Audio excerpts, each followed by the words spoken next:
Hello, everyone, and welcome to the Mindscape podcast. I'm your host, Sean Carroll.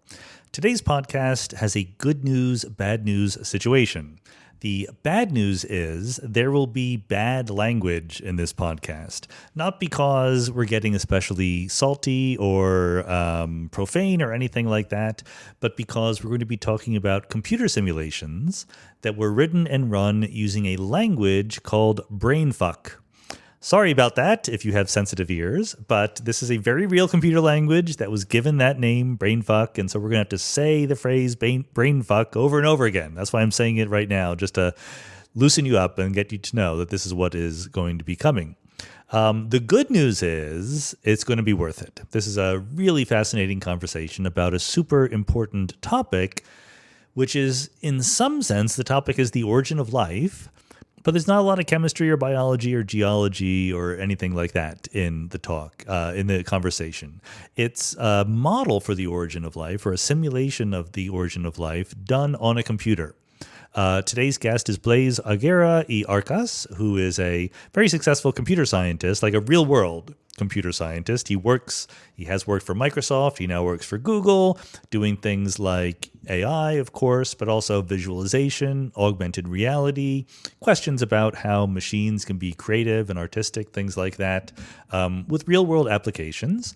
But it's led him to think more broadly about what is intelligence, what is life, what is, if you're a naturalist, a physicalist, like I definitely am, and I think Blaise also is, then you think that things like life and thought are outcomes of physical things bumping into each other in particular, but especially complicated ways. And then there's an emergent higher level description of this thing that we call life.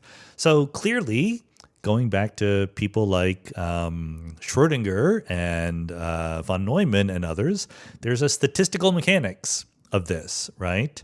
You want to know in the ways, all the different ways that you could organize atoms and molecules and so forth, how likely is it that you would get life? You immediately say, well, look, of all the ways that I could take a given set of atoms or molecules and organize them, most of them don't look like living beings at all, right? Living beings are clearly a very, very organized, tiny subset in the space of all possible configurations. True. That's the old sort of quasi-creationist argument that you're not going to get life just by randomly throwing things together. In an infinitely old universe, maybe you would. That's the Boltzmann brain paradox, but our universe is not nearly old enough to make that relevant. But it's also not the right question, right? We don't just throw some molecules together randomly. Maybe we start with some semi-random configuration. It's not really random because it's low entropy, but we start with some specific configuration, and then we evolve it for a very long time. And that evolution is sort of interesting and explores this gigantically big space of possibilities.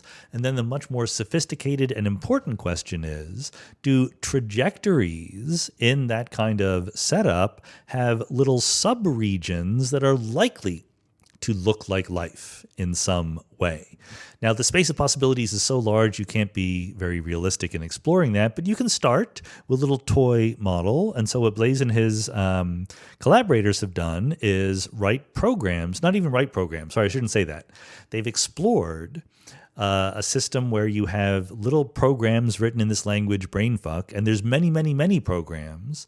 And the programs are starting literally with random symbols. Okay, imagine if you went into your Python compiler or HTML for that matter and just typed in random symbols, it would just be a mess. Nothing would happen. But brainfuck is so small as a computer language that sometimes things are going to happen. And what they show with their specific set of rules, which is not, they didn't cook in the answer. They let the different computer programs kind of talk to each other and influence each other, interact with each other. And they find the spontaneous emergence of replication. That is to say, you generate eventually, after sort of fumbling around randomly for a little while, you find little bits of computer programs that reproduce themselves and, in some sense, which we'll talk about in the podcast, hand down their genetic information to later generations. And in fact, those particular self-reproducing computer programs take over. They win, right? They because they can replicate themselves not only where they are, but in their next door neighbors. they can fill the space in a finite period of time. So that's a kind of origin of life. No real laws of physics there, certainly no real chemistry or anything like that. But if you think that the fundamental essence of the origin of life is sort of reproduction and handing down your genetic information to your successors, then there's something like that going on. And it's not put in by hand like a lot of simulations and things do. You can easily simulate evolution once you already have replication and genetic information, et cetera. But here is a simulation that actually starts from nothing. And the replication and the information you need to make it happen pop up just through the dynamics of the system. What are the implications of that for the origin of life in the real world, for looking for life, for thinking about what life is? Well, you will have to listen to this podcast because we're going to address all those questions. And with that, let's go.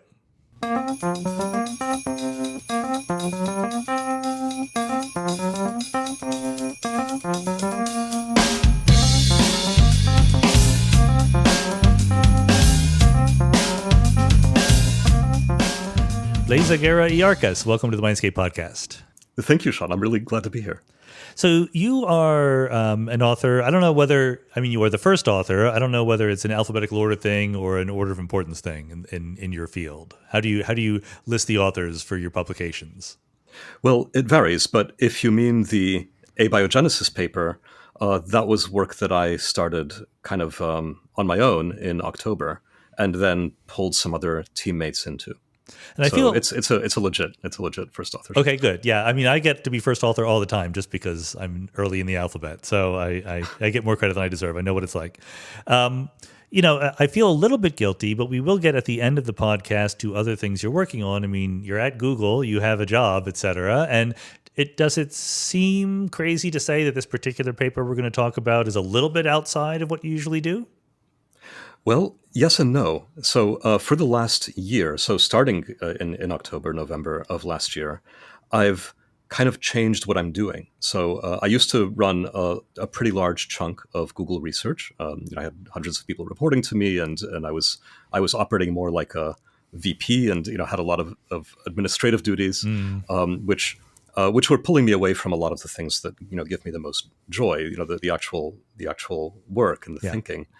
And it also seemed to me that, over the past 10 years, a lot of our bets in AI were really starting to pay off. And it was, and there's been a rush to really milk the cow, as it were, to really, develop transformers and build this generation of AI and make it as useful as possible. And that's wonderful. I'm actually really excited to see that happening.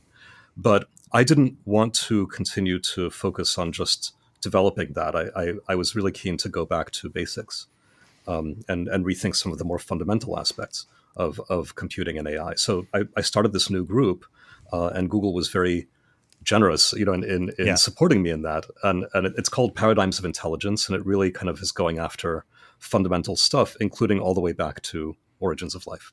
That's great. I love it. And am I correct in remembering that you have an undergraduate degree in physics? Yes. This is a long-running joke at Mindscape, is that I have guests on who do all sorts of different things, but they always started out as physicists before they went into... It's probably no coincidence. Yeah. Probably no coincidence. Exactly right. Okay, so there's a lot going on in the paper, so maybe talk about what is in your mind when someone says the origin of life. Like, what are the challenges that we have to try to understand?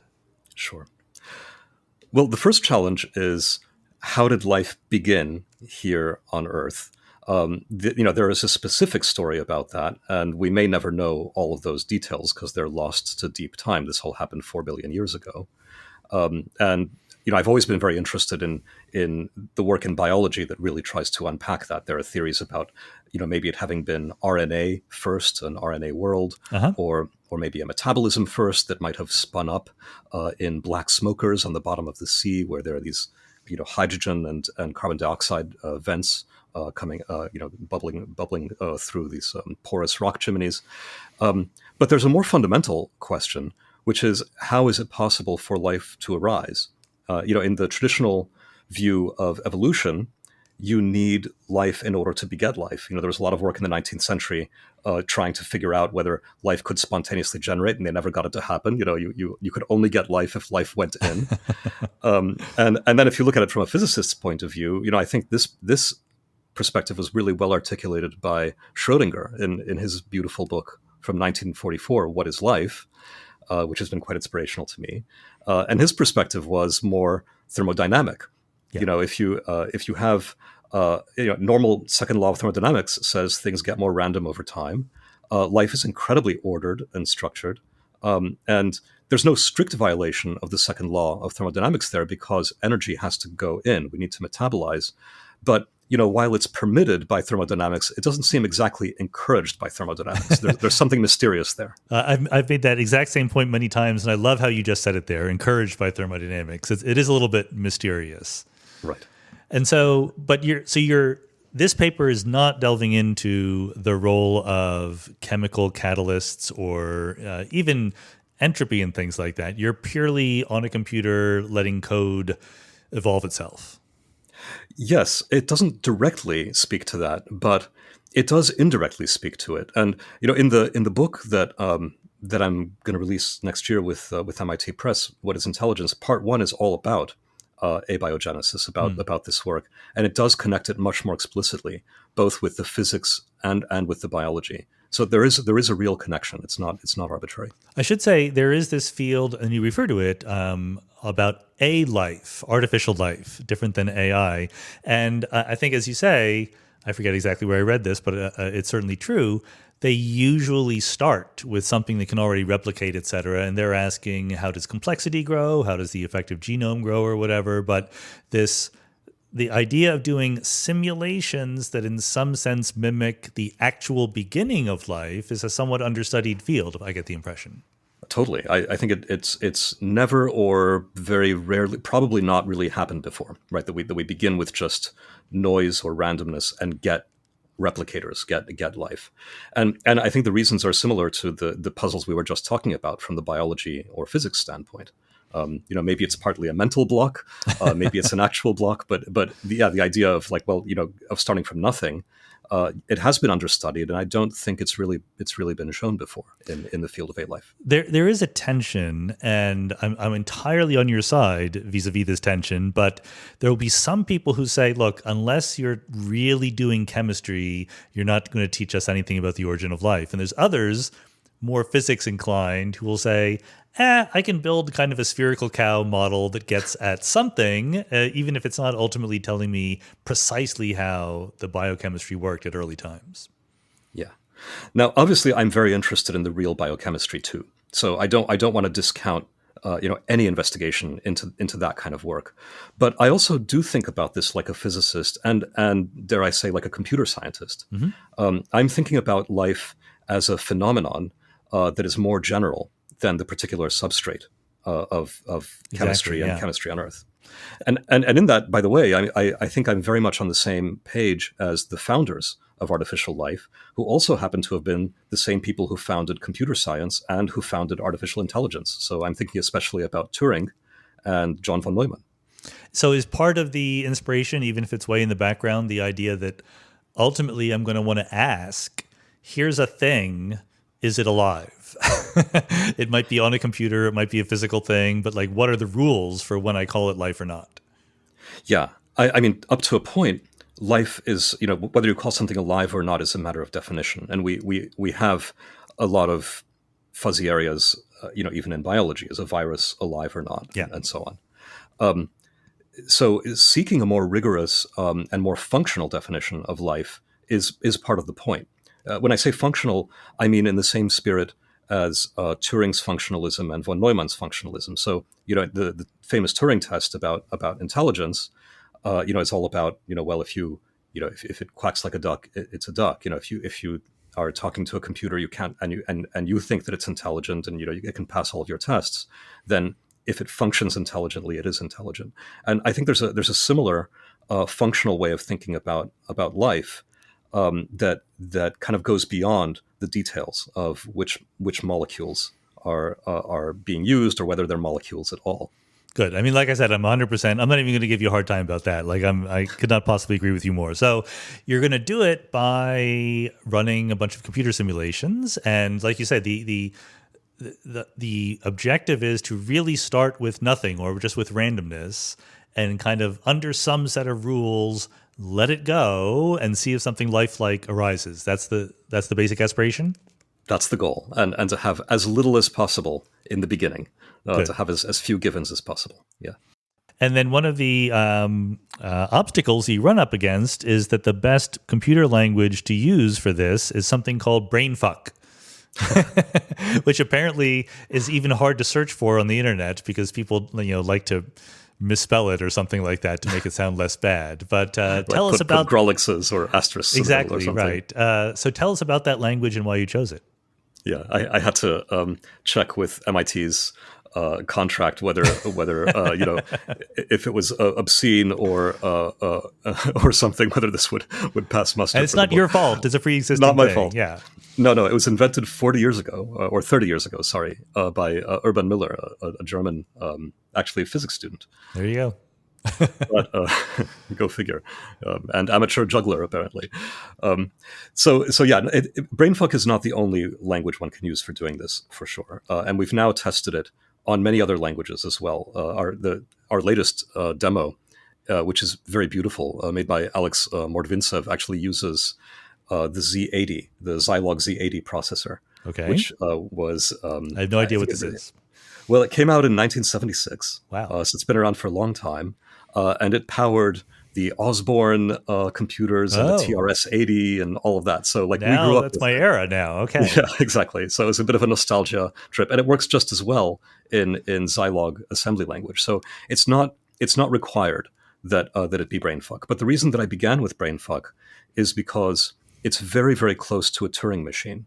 So its design is extremely minimal. It has 8 instructions. I actually only used 7 of them for the first simulations. Okay. And it works on a tape that looks just like a Turing tape.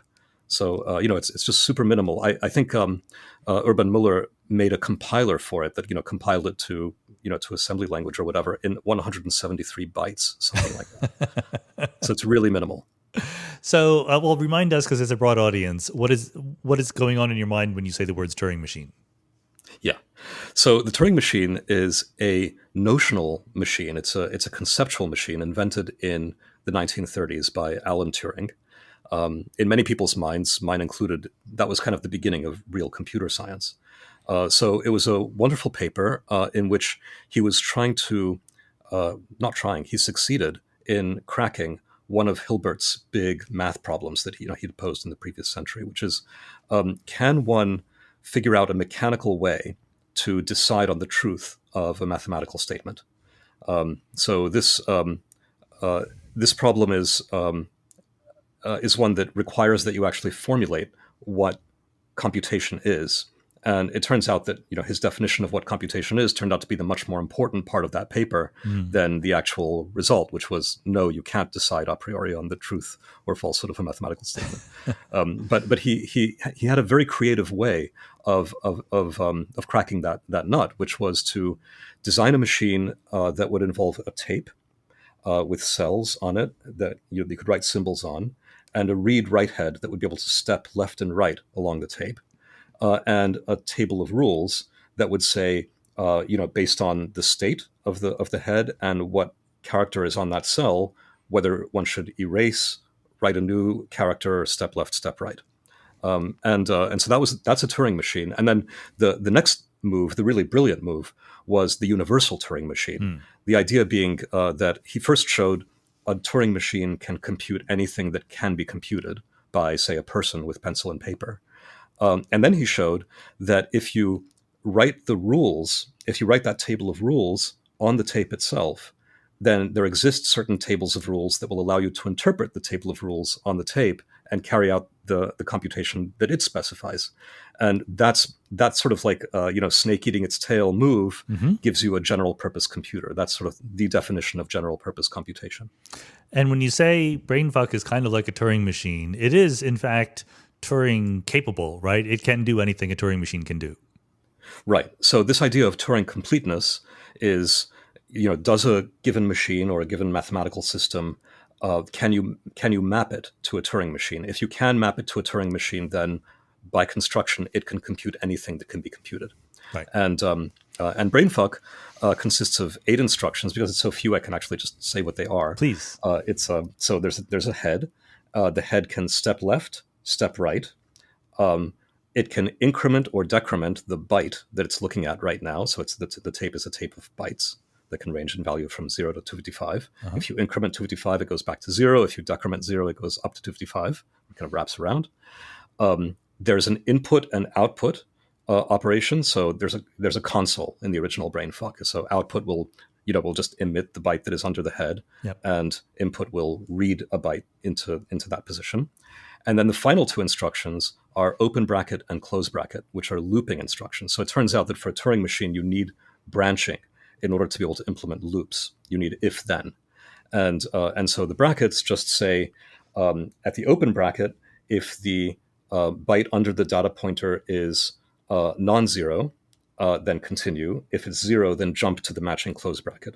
At the close bracket, if the byte under the head is non-zero, then jump back to the open bracket, else continue. And that's it. That's the whole language. And with that, you can feed it a tape.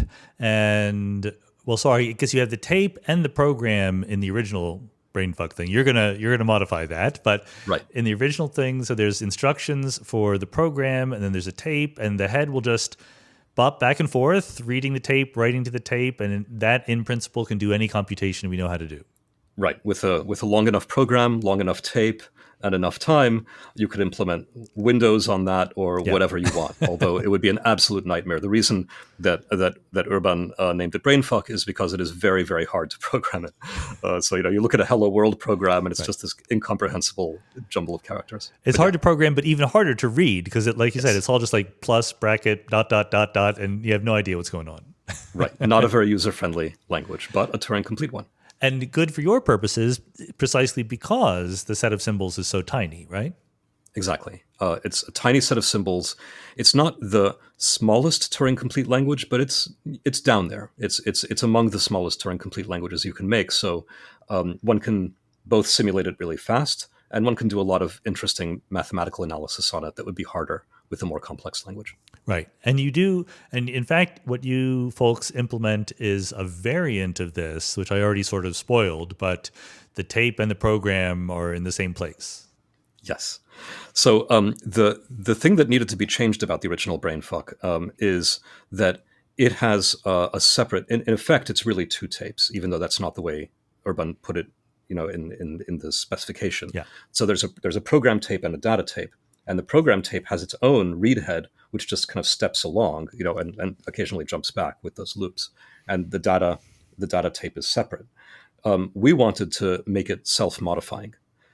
So self-modifying code means that the code itself is actually in the data space, and it can be manipulated just as well as data can be.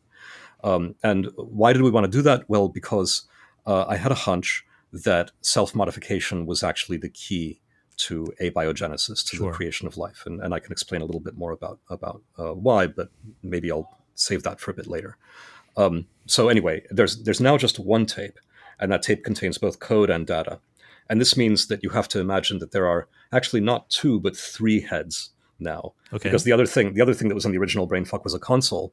And we didn't want to have a console that is separate from, from the tape. So everything has to be self-contained. So now you have an instruction pointer that walks along the tape. You have a data pointer that can be moved anywhere along the tape. And you have a console pointer, which says if you're going to print or input, like where in the tape are you going to print an input? So everything is all in the same, in the same tape. Right. Good. And then, so this gives you a toolbox or a sandbox, I suppose, in which you can play. And you're going to play by starting, like you said, with nothing and let it rip, see what happens. But there's some details there. You can't just let one program go. That would be uninteresting. Right. So the other trick, and we called this environment BFF, by the way, for reasons that might become obvious soon. But the trick is that we began with a soup of tapes. And these tapes are of fixed length. They're of length 64. Okay. And rather than just running one tape, tapes are actually run in pairs. So you grab two tapes out of the soup and you stick them end to end, and then you think of that as the tape and you run it. Everything is self-contained, so it could modify itself. Then you break those tapes back apart and you put them back in the soup. And that's it. And you do that over and over. You also occasionally, there's a mutation rate. If you allow mutations to happen, then once in a while, a byte in that soup will get randomized. It'll just get flipped to something random. And there's one more detail, which is that since it's possible for a program to get stuck in an infinite loop, you need to have either some maximum number of instructions that are allowed to run, or have some probability, which is the way I prefer, per unit time, that any given tape will just stop running wherever it is. So those are the extra bits. There's no fitness function. In other words, there's no specific, function that is saying any tape is better than any other tape. You're just plucking them out of the soup, sticking them end to end, running, putting them back, and repeating millions of times. And when you stick them end to end, so it's not like you take the first half of one and the second half of the other. I'm just trying to get in my brain what the specifics are. So you just run the two of them next to each other, and there's some topology on the graph. There's some meaningfulness to nearest neighbors.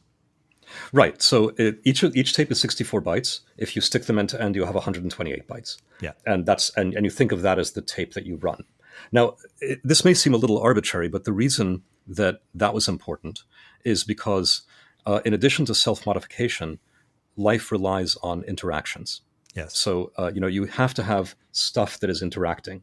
If nothing interacts with anything, nothing can happen. So, in chemistry, that would be molecules interacting with each other. So you could think about those tapes as being like molecules. Yeah. So the tapes are modifying themselves and their neighbors, just like people or real organisms actually do. Okay. And so starting, give us an intuition for what a random code in Brainfuck would do. I presume it would just crash, or maybe it would be an infinite loop usually. I don't know. It's actually quite hard to make an infinite loop from just random noise. That's probably right. Okay.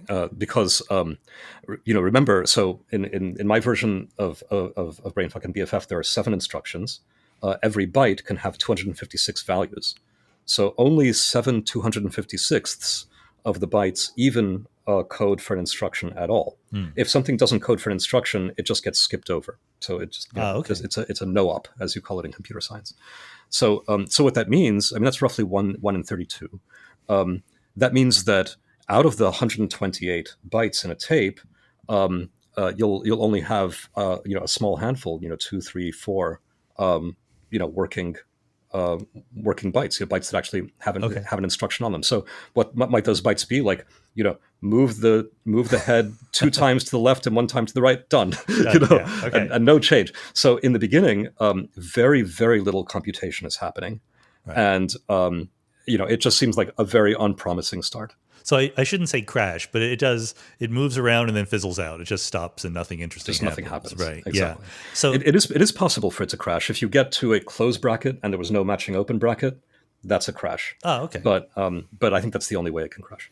Good. It's harder to crash in Brainfuck than it is in just regular programming languages. Yeah.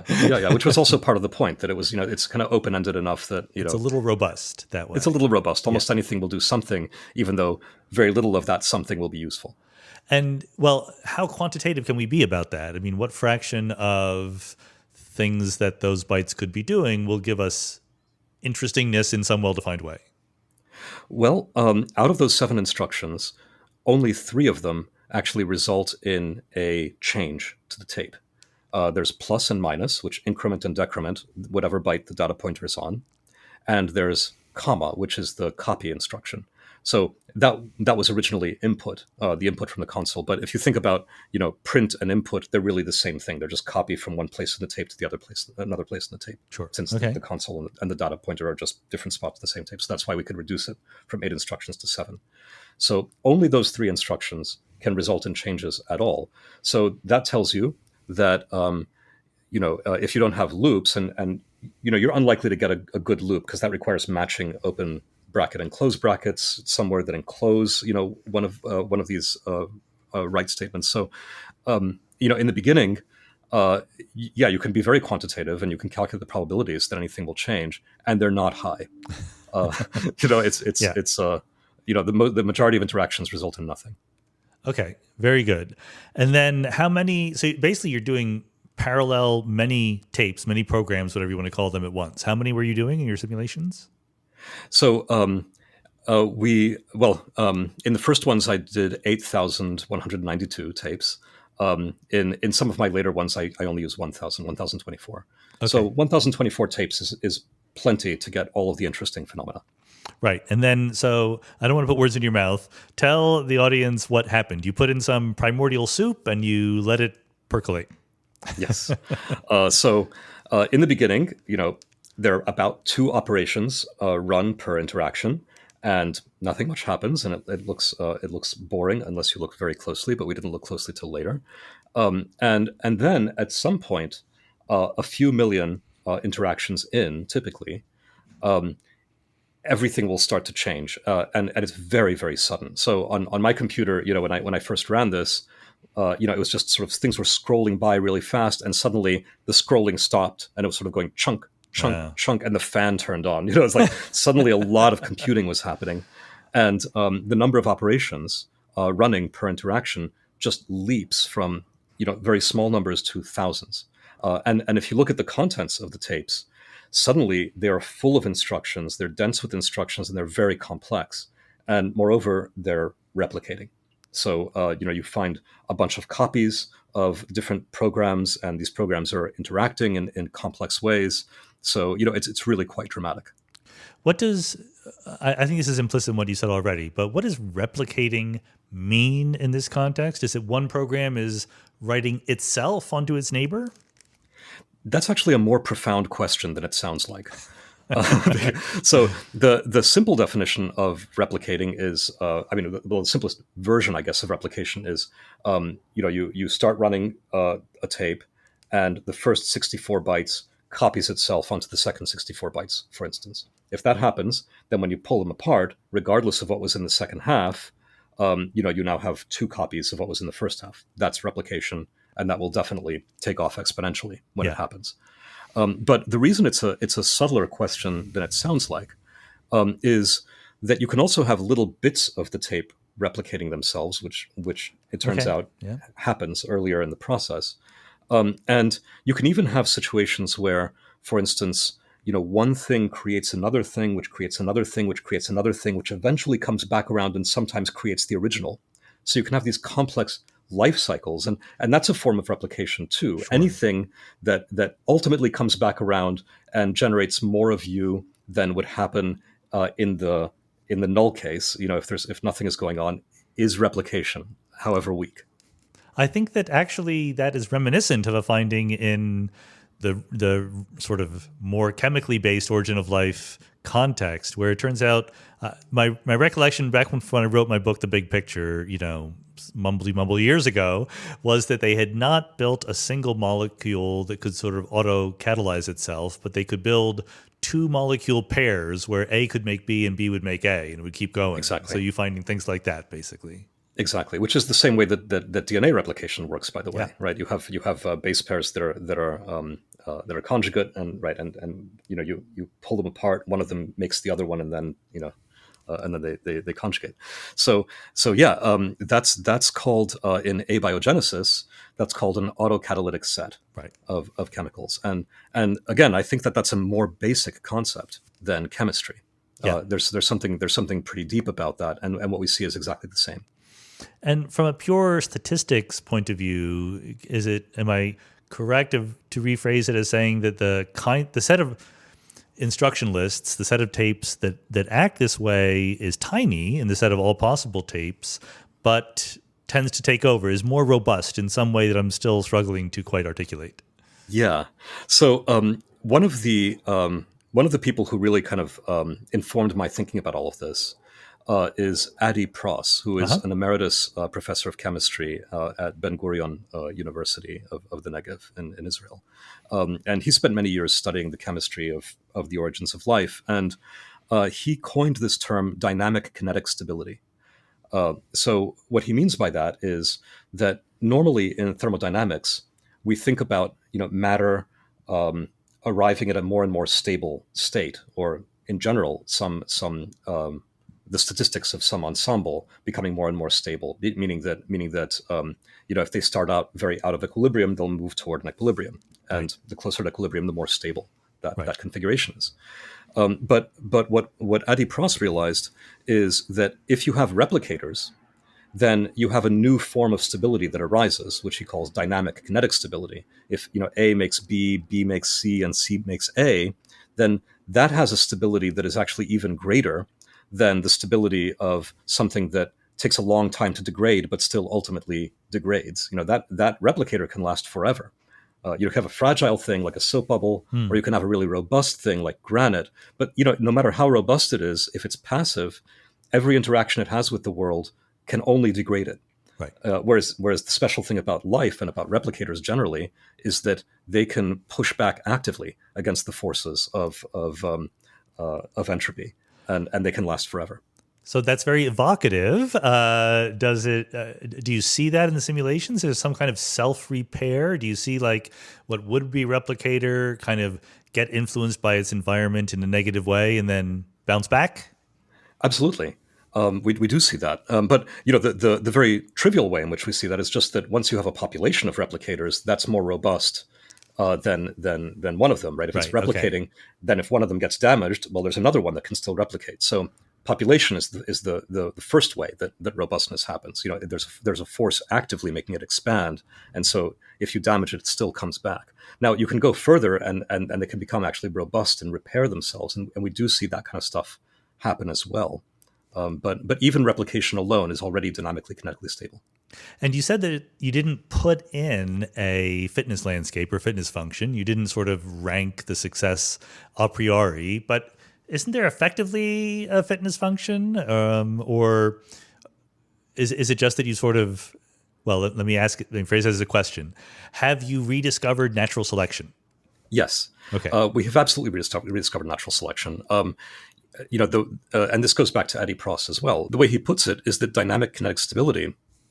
Sorry, let me just. Go ahead. Yeah.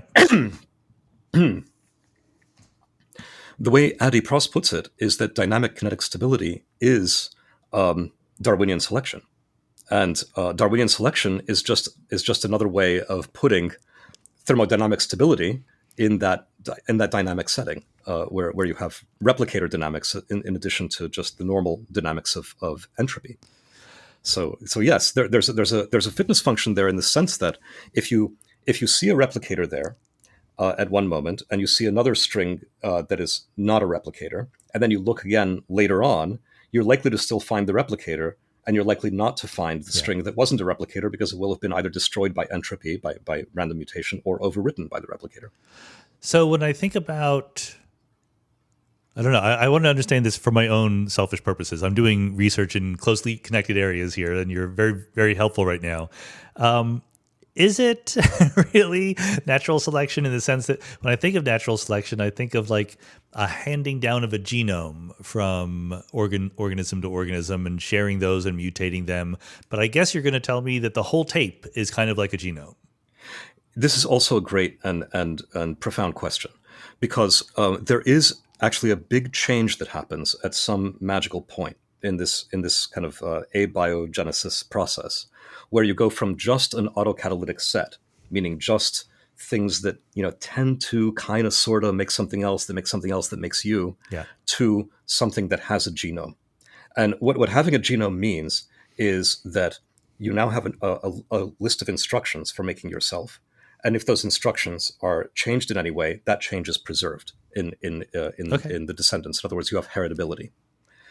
So this goes back to some of the, I think, most foundational work in biology that is not generally acknowledged as work in biology, and it's by John von Neumann, one of the founders of computer science. So when he was messing around at Los Alamos with Stan Ulam, and they invented cellular automata. Yep. One of the applications that he invented for cellular automata was self-reproduction. And he designed this amazing self-reproduction system using cellular automata that was only simulated on a computer for the first time in the mid-90s, because it's actually it's very hard to actually make it, like running it is very computationally intensive. We finally caught up to the brain of von Neumann in our computer exactly. architecture. I'm not sure if we've caught up, but we got closer. But his insight is actually very easy to express, but very profound. So he said, if you want something that is able to evolve in an open-ended way, replicate and evolve, it needs to have something like a genome. And basically he was asking, how does something like a bacterium, how does life exist? How is it possible that it can build another copy of itself that is just as complex as it itself is? That seems like pulling yourself up by your own bootstraps. It doesn't make any sense. And what he realized is that you can do it if you have the following things. First, you need a tape, like a Turing tape, that has the instructions for building yourself. And then you need a machine A, which will chunk along on that tape and follow the instructions and build whatever the tape says. And then you need a machine B, which can copy the tape, assuming that the tape itself is also made out of stuff that you can find in your environment. If the instructions for making machine A and machine B are on the tape, then you have a replicator. Right. So, and what's so cool about this realization is, he wrote this all up in 1951. This was before the structure and function of DNA had been discovered. It's an obvious thing you think of when you say those words out loud. Like, that's what DNA does, right? Exactly. So he called it. He totally called it. His machine A is what ribosomes do. His machine B is what DNA polymerase does, and of course the tape is DNA. And the instructions for building ribosomes and DNA polymerase are encoded on DNA. So it's exactly right. It is one of those events in the history of science that gives you hope for the efficacy of pure thought, right? Like you wanted something to work out in a certain way. How could it possibly do it? And you figured it out. But, it wasn't that many years before we figured out DNA. I do wonder how influenced he was by people like Schrödinger talking about these things.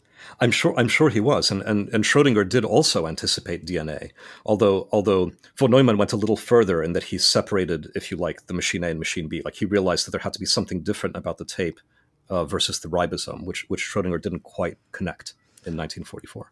Good. But yeah, it was very profound, and that is more than an autocatalytic set for two reasons. One is heritability, but the other, which is I think even deeper, is that this is a Turing machine. What von Neumann described is a computer. Machine A and machine B have to be computers. And the reason is you can't execute the instructions on a tape without having a loop, right? That says like, if this, then add that, and at the end, stop, right? So there's a loop there. You have all of the requirements of Turing completeness of a computer. So what von Neumann really said is, nothing can be life without computing, or rather that that life is computation at a very deep level.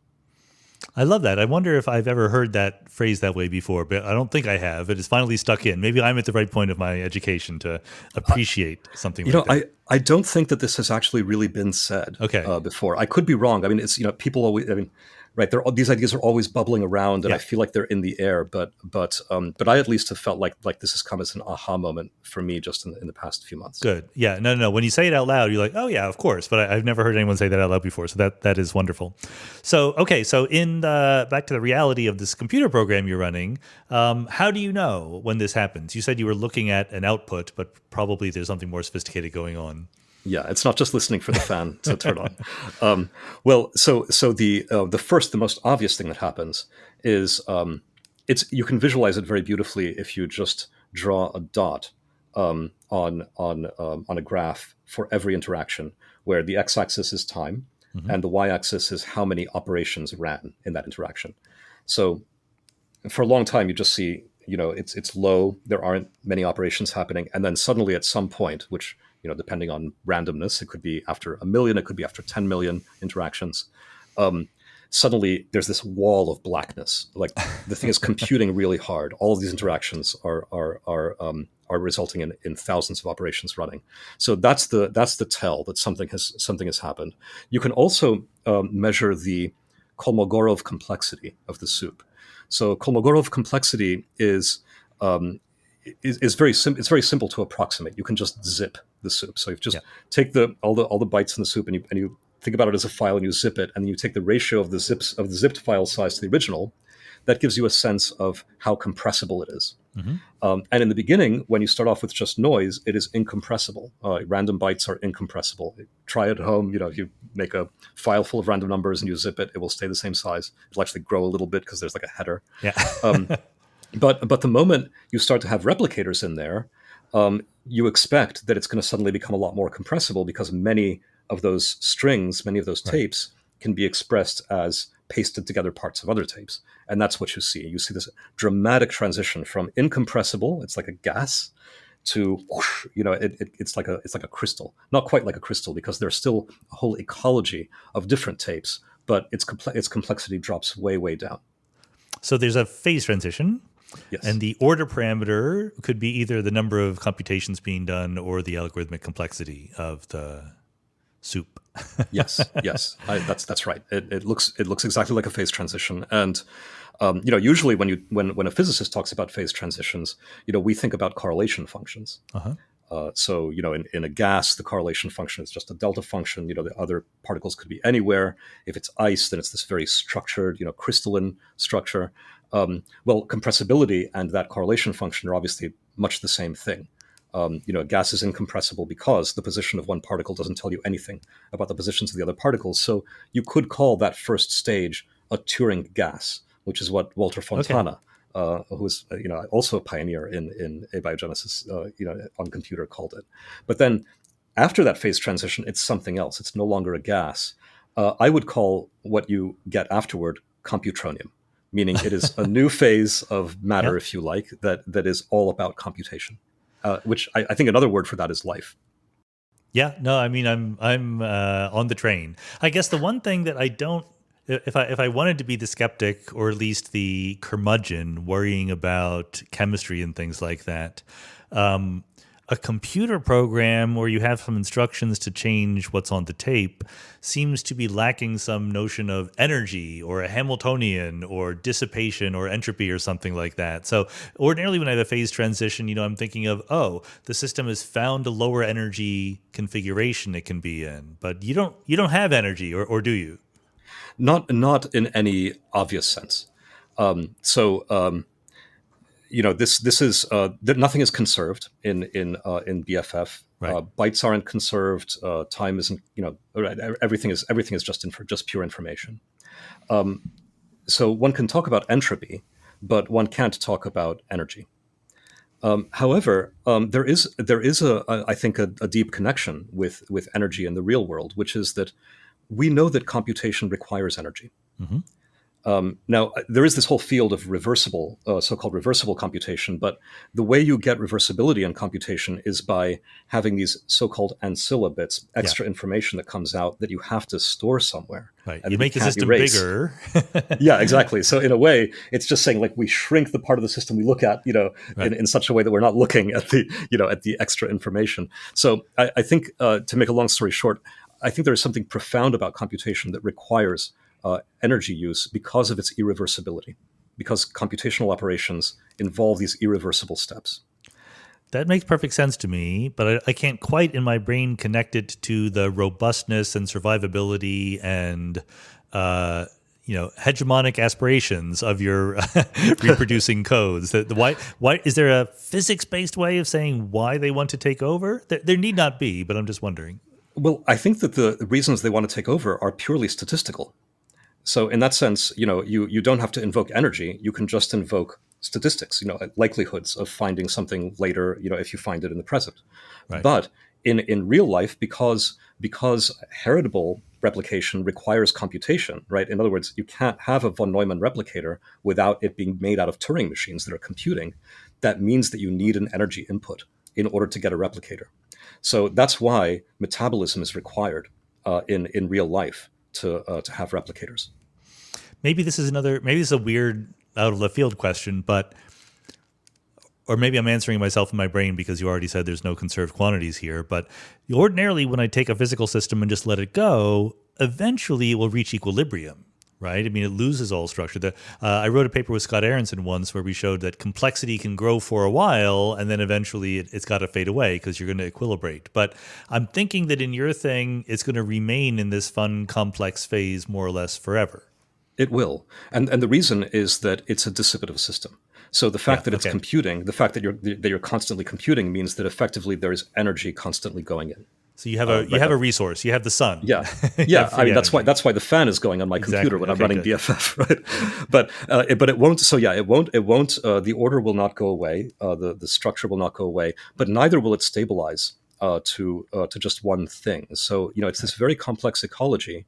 And what is so wonderful about what happens after this transition to life is that you might think naively, oh, one replicator takes over and that's it. It's just a crystal of that one thing. It's not. You have this whole kind of power law distribution of different replicators all interacting with each other, and they keep evolving forever and changing. Wonderful. And it does remind me that it's probably now time for you to tell us what BFF stands for. Well, the first BF still stands for brainfuck. So given that it's interactions between two tapes, you might be able to guess what the second F stands for as well. Very good. We'll leave that to the imagination. Or we could just say best friends forever. Best friends forever. That's even better. Okay, good. Now let's try to relate this to questions that are sometimes raised about the origin of life. Like, does it require fine-tuning of the laws of physics? Are there free parameters in your process that could have been changed and made the results different?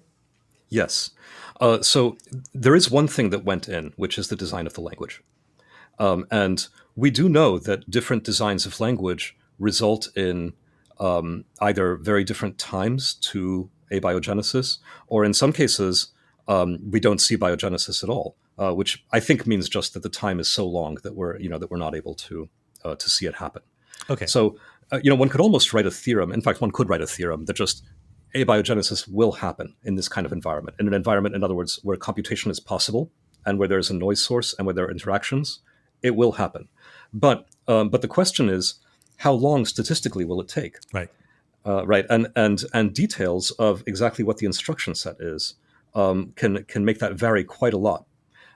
One of the really profound results of this that is not in the original paper, but that I feel like we've just figured out, again in the last few weeks actually, is that there's a classic view of evolution that it all happens via Darwinian selection. Jacques Monod, one of the winners of the Nobel Prize, is famous for saying like it's just chance and necessity. Just have random mutations and Darwinian selection, whatever sticks. It's spaghetti being thrown at the wall. It's a million monkeys, and a million typewriters, and eventually, things stick and there's a ratchet. So we now know that that's not how this works. And there's been a kind of rising tide of skepticism about that very reductive Darwinian view for many years. But I think we now kind of have the receipts. Okay. So what is actually going on? And well, I should say what are the receipts? The most obvious receipts are that if you turn the mutation rate all the way down to 0 in BFF, and you just start with 1,000, random tapes of length 64, and you let it go without any mutation, you still get complex life arising.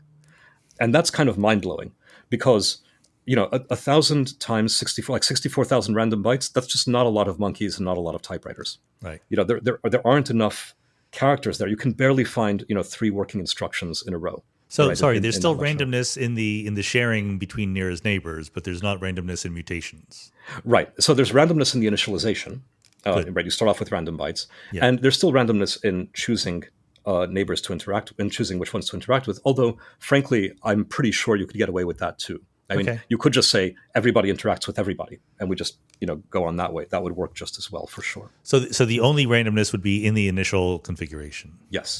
Yes, and that just doesn't seem like enough randomness to generate these very complex programs that come out. So what's going on? Well, when you look closely at what's going on, what you see is the following. First of all, when even from the very beginning, before a replicator arises, you already have individual instructions forming autocatalytic sets. Meaning, if you have a copy instruction, for instance, then there is some possibility that what it generates is also an instruction.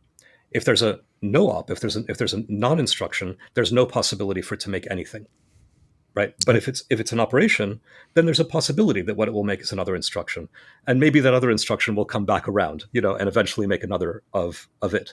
So, in other words, you already have the makings. Like the most primitive life forms, in a sense, are literally just single instructions. Yeah, and they begin to beget each other. Instructions beget instructions. You start to see the number of computations rising, if you look closely, right from the very beginning. And so you begin to see more instructions coming in, and they're kind of moving around at random. They're copying themselves into random spots, and it's a creative process, because once in a while, if a couple of them end up in conjunction and together, they can replicate more effectively than they could separately. Then they're likelier to survive. So you get symbiosis really as the driver of evolution. This symbiosis between instructions to make little tiny programs, symbiosis between those little tiny programs to make bigger imperfect replicators, and eventually those bigger imperfect replicators, which are all madly writing over each other, competing, cooperating, will eventually fuse into a stable whole tape replicator. So it's symbiosis all the way down. Right. Okay, good. So if the audience will indulge me in being a little specific here, because you're provoking me to think of new theorems to prove, because in that case that you thought about, where there's there's no randomness in the interactions, okay, there's only randomness in the initial conditions, then the evolution is deterministic, right? So in that case, if you think that will, with high probability, lead to this takeover by replicators, then there is some statistical mechanics statement, right? It's not saying that most instruction sets are replicators, but the future trajectories of most instruction sets will, end up in this replicator-dominated regime. Yes, it's telling you that computing is a dynamical attractor. Yes. And it's a dynamical attractor because only by having computing can you get replication. And replication is a dynamically kinetically stable state. Because the evolution is not reversible, right? Right. Okay, so you can get attractors, and you do. Good. I would like to see that theorem. That would be a good one. I'm looking forward to that coming out. If you are game to work on the theoretical physics of this, we would love that. Let's talk. I'm potentially, I don't know whether I'm competent, but I'm super duper interested. So good. Well, that's very good. It's very Santa Fe for sure. It is, absolutely, right. So what, at the end of the day, how grandiose can we be about drawing implications from this study? For example, for how easy it is for life to form in the more conventional, wet and sloppy biological sense. Well, I think that there are a lot of pretty grandiose conclusions, which is why this is a whole book. So first of all, it seems to me that life wants to form. Yeah. It's not. It's the very opposite of what Francis Crick once said about like life being like a miracle. It's hard to imagine how it could possibly happen. I think it's the opposite, because computation is a dynamical attractor. I think that it will form whenever it has a chance to. And I guess, as we start to explore the moons of Jupiter, or or have better telescopes or whatever, maybe we will start to see real evidence of that. Furthermore, I think we can say that because symbiosis is the driver of evolution, there's this kind of ladder wherein more complex entities form out of simpler entities, and I think that's a very general property as well. Lynn Margulis, famously thought that this was the way evolution worked. She was the discoverer of mitochondria, having been endosymbiotic and thereby forming eukaryotes. She believed that all sorts of things, all of the organelles of the cell had been free swimming originally. She was wrong, probably, but I think she was right at a deeper level, in the sense that the idea of an organelle evolving inside a cell, it's still an evolutionary step of a symbiotic character, whether or not it began on the outside, right? The inside of a cell is just as fertile an evolutionary landscape as the outside. And in fact, I'm realizing I haven't mentioned this, but even after that transition to full tape replication, we see the amount of computation continuing to rise. The number of characters that compute still continue to rise. And the reason is that when the whole tape is getting replicated, not all of it is needed for the instructions that do the replication. So it's an ecology, if you like, where this whole process can repeat. And you get replicators inside replicators, and sometimes those will confer resistance to mutation to the larger replicator, and so on.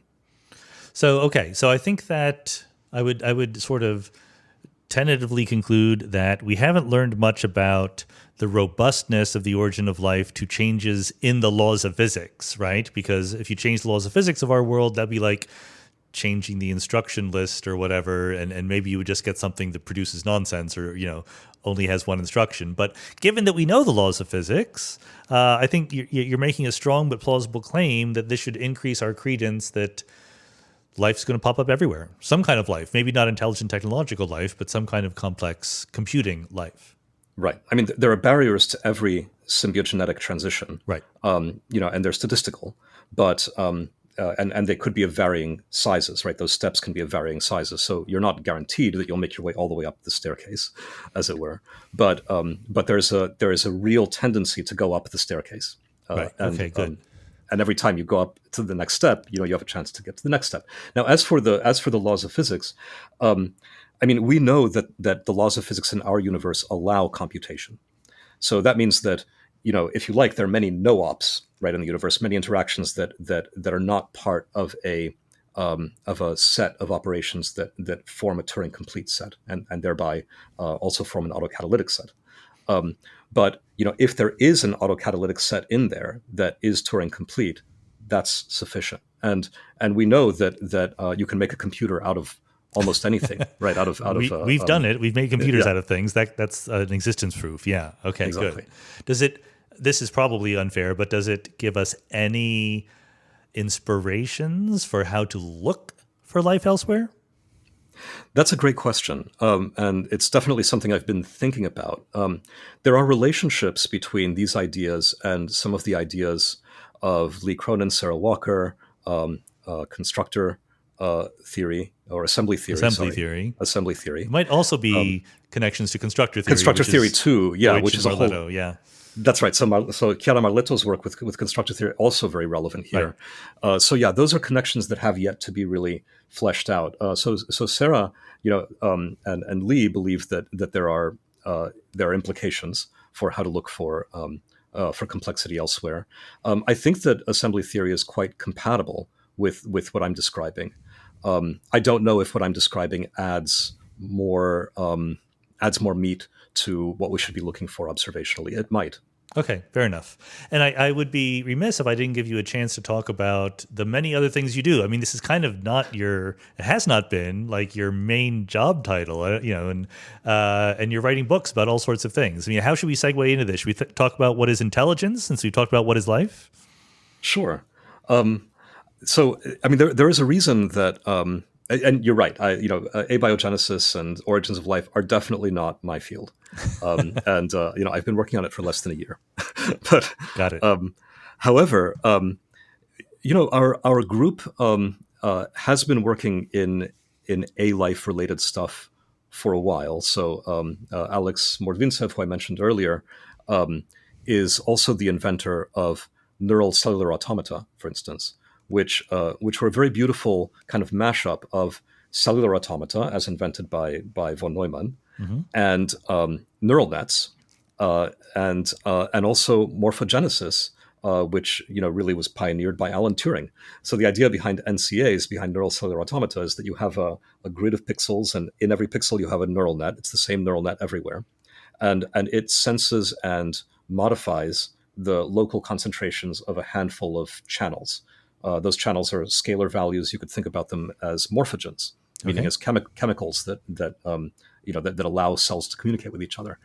And you can train one of these NCAs to make any image you want. The first one that I ever saw was like a lizard emoji, and you could like wipe out its head as well as its tail, and it would regenerate itself. So it's kind of so it's essentially a model for morphogenesis. Right. That combines cellular automata with neural nets. So we've been thinking quite a lot about local computation, both because it's a way to attack efficiency in AI computing, and ultimately all computing has to be primarily local, or it's going to be inefficient, and also as a way of thinking more broadly about learning, because obviously life is all about learning in some sense, right? The whole point of a replicator is to produce more of itself in its environment. And as that environment becomes more complex and includes many other replicators, this kind of dynamical modeling starts to become more and more a part of it. So, if you just keep walking along this symbiotic path, you get eventually to brains and to AI. Mm-hmm. I guess in your model, in the model we've been talking about in the paper so far, the quote unquote environment is just sort of the nearest neighbors of each tape. But a possible next step would be to like throw in an environment, like to have just different, I don't even know what they would be, but how would you model being on a planet versus not being on a planet, or being in the ocean versus being on land? I don't know. It's a great question, and there are we've definitely sort of thought about and tried out a little bit some approaches like particle NCAs plus BFF. Mm-hmm. Particle NCA is like a neural cellular automaton, except that there are particles that can move around rather than just pixels that stay put. So yeah, those are all exactly the kinds of mashups that we'd like to try. Actually, the Z80 simulation, that doesn't use brainfuck but uses the Z80 assembly language instead. It actually works on a grid, so it's a grid of 200 by 200 processors, and their interactions are all nearest neighbor rather than random. And you get these spreading waves of replicators of different species and stuff. Right. And is there a video? There is, yeah. Okay, good. I'll have to look for that. Yeah, I think Alex is just putting it up on the web now. So yeah, I'll send you the URL. Yeah, I mean, there is this remarkable universality in these kinds of videos, but also just the concepts behind them of phase transitions and domains of things growing, whether it's the Ising model or the Schelling model in social sciences and everything. That it does attract a certain Santa Fe Institute kind of person to think there must be connections. It can't all just be coincidence, right? There must be ways of thinking about this that are higher level and bring everything together. Yeah, I think so. I mean, I've thought for a long time that intelligence is fundamentally symbiotic, in the sense that the social intelligence hypothesis holds that we are smart because our environment is each other, and because you're constantly trying to model others, and thereby also model yourself and how others see you and so on, you end up with these intelligence explosions precisely because our environment is each other. So I think there's a deep continuity between these very, very primitive, replicating programs, Yeah. and that perspective. Of the many previous podcasts that I've had that are relevant to what you just said, Hugo Mercier, do you know his work? I do. Yeah, the Mercier and Cerebra book, The Enigma Right. of Reason, is it's one that I cite in my book, and I very much agree with their ideas about language. And so you're pointing in the direction of saying that not only life, but intelligence might be more ubiquitous than we think, with obvious connections to we're building intelligent-like things. So what is your take on the intelligence of modern AI models? Well, when we first began working on AI, I think a lot of people weren't thinking about social intelligence, and they were just thinking about tasks. And so there was this long period. Well, I don't want to go through the whole history of AI, but the supervised learning era was all about training models to optimize something. And I mean, you might notice that BFF is not optimizing for anything. Right. Yes, it tends statistically right toward like what persists exists, but we haven't defined a task. Yeah. And the interesting thing about AI that was specific to doing a task is that the best it can do is to do that task. So that's why we needed the term AGI. Originally AI meant something you could have a conversation with, that could do all the various kinds of things that we do. They could fold the laundry, walk the dog, and then people started talking about AI as speech recognition, face recognition, and character recognition, and I was like, that's not AI. That's just right. And the moment we actually came up with real AI was the moment we stopped optimizing for specific tasks and started to just model free-form text on the internet. Now, text on the internet is obviously not everything, but but language is special in the sense that it represents everything in our Umwelt that we care about enough to talk to each other about. Right. So it's a microcosm, right, of everything, and it's just modeling that. It's just trying to predict next tokens, which amounts to building a model of that entire distribution, and that was intelligent. I'm definitely not in the majority on this, but I believe that today's AI models are absolutely intelligent. Okay. There's a lot of talk about it's just next token prediction. It's just this, just that. I mean, I think brains fundamentally are about predicting the future, and the moment we just started to try and model that, lo and behold, we got out stuff that is smart.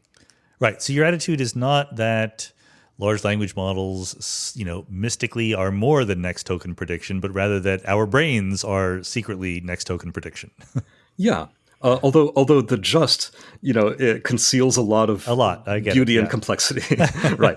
I mean, in order to do a good job of predicting the future, you have to generalize.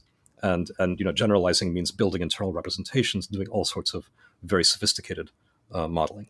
So my line has always been that LLMs in particular are not designed to think in the same way as human beings do, but rather to sort of mimic the output of human thought. And maybe it is possible that in the process of mimicking the output of human thought, they end up thinking like us. To me, there are enough counterexamples of simple questions you can ask that any human could answer, but the LLMs fail at, to assure me that that's not what's going on right now. But I don't know. You know this game a lot better than I do. Well, it's very much a moving target. I mean, there's a lot of gotcha-ing, happening on the internet in the last year, of like, oh, look at this stupid thing that the LLM said. I, to be honest, one of my first reactions when I started to see that kind of stuff is, boy, these models are getting hammered. I can only imagine what would be happening if I were somehow able to be replicated a billion times and get hammered with questions and need to respond immediately, and like how many gotchas you would find in that. The null distribution, let's put it this way, has not been well explored. Fair enough. But I think the point is nonetheless right, that the profile of competencies and incompetencies looks pretty different from the average person's. Right. And of course, I'm not arguing that everything about the way they work is the same as the way brains work. Not at all. Right? We have a very different architecture. Neurons are not the same thing as artificial neurons in neural nets. The way we've evolved has a lot of path dependence, but nonetheless, I think that there is something profound about the functional standpoint, just as with life. There's something deep that is going on, which is about modeling your environment and predicting it and doing active inference on it, meaning that you're actively bringing about your own future as part of your actions. And it was only when we started to in effect implement that kind of active inference that we began to get models that started to pass the Turing test. And the whole point of the Turing test is, if the model behaves in all of these ways, then the function is right. Yeah. Right. I mean, I think the answer is yes, but are we going to have to sooner rather than later confront the question of agency and rights to AI programs? Well, I think the two are very different questions. So agency, yes, I think that we tend to reserve the term agency for humans and even withhold it from animals and plants and so on, for reasons that are quite arbitrary and that don't have a lot to do with anything you can really measure or study. So do plants have agency? Do mice have agency? Yes. Do AI models have agency? Yes. In particular, if you start to have them, many of the respects in which they have little agency at the moment have more to do with how we have deployed them than they have to do with the models themselves. If it can only respond to a chat interaction, and not make any moves of its own, as it were, then its agency is very limited. But that's not about the model. It's about how it's been embedded in the socio-technical environment. I think that's fair. I mean, I asked the question because I really don't know what the answer is, and I am curious. I'd be very happy to attribute more agency to a good modern AI program than to a tree, but I think that it might be low in either case. I'm not sure yet. I could be convinced. Well, there's a wonderful book that I read years ago by James C. Scott, the agronomist, the late James C. Scott. Unfortunately, I think he's just died recently. But Right. but it's called Against the Grain, and he questions whether we really domesticated wheat and other agricultural plants. The basic observation being human life got a lot worse after we began farming, and it has only recovered very recently. like very recently, since 1900 or so. Yeah. And there's a way of thinking about what happened in plant domestication that looks more like plants domesticated and even concentration farmed us, essentially. They enslaved a lot of humans to do, to plant massive, massive fields of them, and take care of all of their needs, at great expense to human health and well-being. So, I mean, I say this not because I'm necessarily, strongly advocating that point of view, but because I think it's like a necrocube. You can look at it both ways. Agency is not simple. Well, it's the selfish gene idea, right? I mean, right. and if we try to be a little bit less judgy about it, and we start thinking in terms of the statistical mechanics of trajectories, then maybe it makes perfect sense that this sort of symbiotic relationship was. You can't attribute the causal agency to either one or the other by themselves. Exactly, and one of the points that Mercier and Cerebra make in their book, also Sloman et al. In The Knowledge Illusion, is that we tend to over-attribute, if you like, agency to ourselves in a big way, and not only over-attribute agency, but over-attribute knowledge, understanding. We're like, oh, humans can do this. Humanity is great at this, that, and the other. I mean, the average New Yorker doesn't know how a toilet works, right? And would be, useless, right? If actually, put out in the jungle, to fend for themselves. So, I think that it's useful to rethink all of this. I'm not arguing for robot rights. I do want to be clear about this. Well, no, but at some point we're going to have a serious conversation about it, right? I mean, I guess that's the only as far as I would be willing to go. I do think that we're going to have serious conversations about how we think about the relationship between human rights and the various things that we have reserved to humanity as kind of copyrighted, that only we've got agency, only we're intelligent, only we this and that. I mean, I'm okay with us making, various political decisions about, how we want humans to be treated as distinct from various other kinds of entities. But I think we should be honest with ourselves that a lot of that has to do with the fact that we are humans, who are making these decisions. It's not some view from above wherein we deserve that because we've got souls and nothing else has a soul. Well, maybe that's a perfect segue to just the wrapping up kind of thing I wanted to ask about, which is your other book, Who Are We Now? Great title. We Human Beings, right? And comparing who we are now to maybe who we used to be. Who are we now? What's the answer? Well, there's a connection between that book and everything we've been talking about, which is that my view of the change in human identity that we have undergone over recent times, especially since the melting of the glaciers in the last 10,000 years, but accelerating, is that it's all about urbanization. This is also a very Santa Fe idea, and that we have become a collective superorganism. Human intelligence is, if you like, a kind of superintelligence that has come about through us symbiotically working together in a new way that we didn't for the first couple of 100,000 years that we've been around. So it's I think it's exactly another of those transitions of the kind that we see in BFF, if you like. Right. And we in not understanding that we've undergone that transition, we continue to confuse what human means, by attributing that larger collective thing to individuals when in fact it's something new. I guess the only edit I would do there is you say having undergone the transition. I think we're in the middle of the transition. We're nowhere close to the end, which makes it even harder to figure out what the truth, how to deal with it, I suppose. I agree. I think I overstated. We are in the middle of it. And I think a lot of our agita right now comes from being in the middle of it.